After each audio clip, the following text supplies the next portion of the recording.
Hey guys, this is Malinki. Welcome back to my channel Voice of Malinki. And now I am here with rapid fire question 16. And today's question is, what is hairpin or stem loop?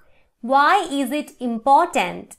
And this is the rapid fire question series for PhD entrance exams and interviews. And if you are new in my channel, please subscribe my channel. And if you like my video, please do like, comment and share my video. So basically a hairpin loop is an unpaired loop of mRNA. It is an unpaired loop of mRNA that is created when an mRNA strand folds and forms base pairs with another section of the same strand. So this is the mRNA we can see here. Here these three bases are not involved in the hairpin loop. These three bases are also not involved in the hairpin loop, and these three bases are also not involved in the hairpin loop. But we can see that this U is complementary with A. G is complementary with C, and C is complementary with G. So this part, that means UGC, this part of the RNA strand will form the hairpin loop because it will base pair with another section of the same strand, and that section is this GCA. So here RNA folds into a hairpin loop, and this is the loop where it is an unpaired loop because this part contains the bases which are not at all paired. The resulting structure looks like a loop or U shape. Hairpins can be formed in mRNA when two complementary sequences in a single mRNA bind together. So that we have seen here, right?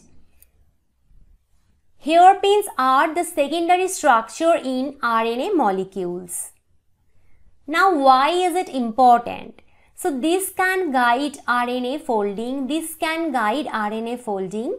This protects mRNA from degradation. So hairpin loop basically protects mRNA from degradation because it is now forming the double-stranded structure, so it does not have any long open ends, so it will be not cleaved by nuclease action.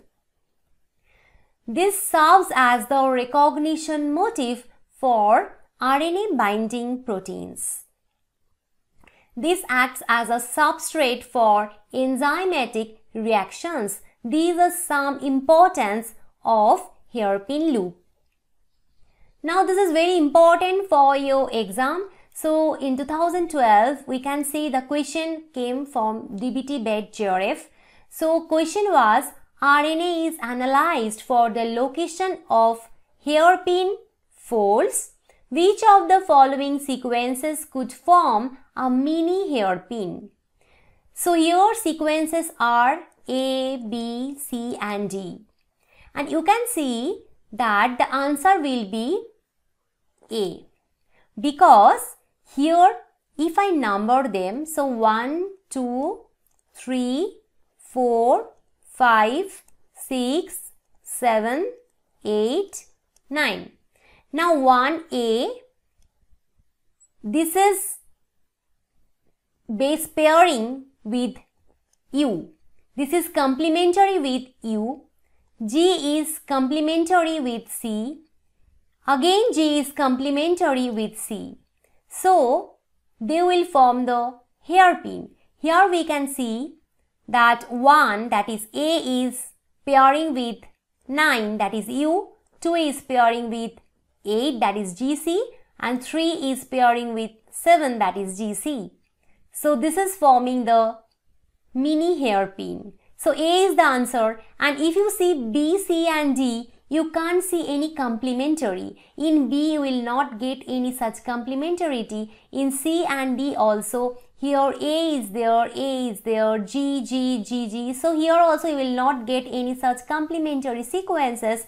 And in D also, A, G, G, U, U, U, A, G, G. So here also you will not get any complementary sequence here. So the answer is A here.